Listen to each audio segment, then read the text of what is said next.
Hello, welcome back to the James Rambling Reviews channel for yet another Monday night where I'm going to be talking about my thoughts on House of the Dragon Season 2. This time I'm going to give you my thoughts on the finale of House of the Dragon Season 2. Now, I'm not going to spoil anything in this video. I'll kind of just be as vague as I can be, and then I'll kind of give you a bit of background on how I've been feeling about the season, so you kind of understand where I'm coming from when it comes to my thoughts on the finale. And then after that, I'm actually going to be kind of giving a little bit of a recap on how I felt about the previous episodes, so that you kind of get my whole entire perspective on the whole thing, in case you don't want to watch me talk about the separate episodes for those separate videos, so it makes it a bit easier for you to understand everything. So there's that. So House of the Dragon Season 2, right, I would say the past few weeks I kind of haven't really been enjoying it as much as I have wanted to. Like, it's just been really slow and I haven't really been enjoying it, and it just gets to this point where I'm not getting invested in it,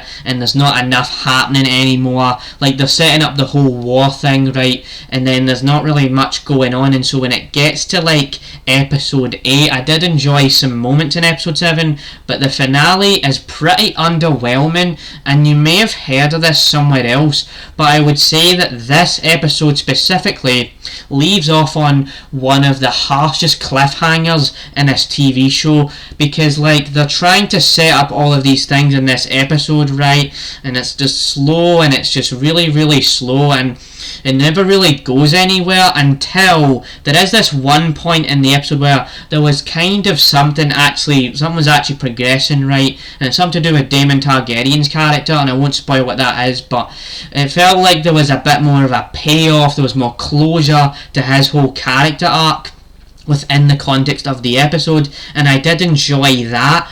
But as a whole, it was definitely underwhelming, and it kind of feels like it's just setting up season 3, and because of that it just feels like the episode goes nowhere, and for a finale less things happen than you should expect from a finale like that. So there's definitely that. And so when it comes to House of the Dragon Season 2, I will start rating and kind of recapping my thoughts on the previous episodes now.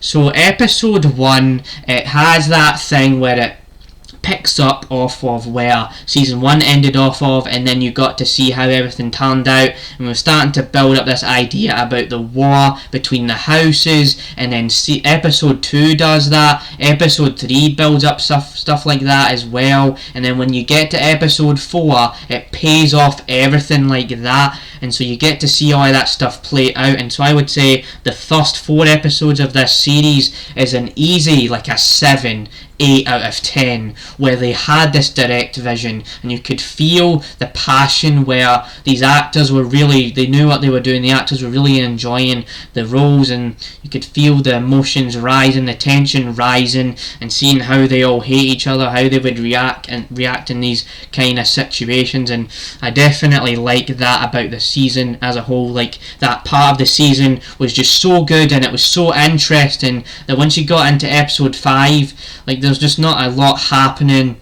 Episode 6 rolls around, not a lot is happening. Episode 7 rolls around, not a lot's happening. Then you get to episode 8 and it's like, oh man, this season is absolutely a mixed bag. And so I have tried a couple times to record this video, and there's no chance that I'm going to be able to make this like a long video, because I just wanted to get straight to the point. And I would say when it comes to this show, I'm probably never going to review this ever again. After season 2, I'm actually quite bored of the show and don't really care about it anymore. So that is my review of House of the Dragon Season 2 as a whole, and the finale. I hope you enjoyed this review, and you stay tuned for more like it. And I have an idea for another video coming out this week, and I'm interested to do that video, so there's definitely that. So yeah, bye. See you next time on the next review for the James Rambling Reviews. Bye.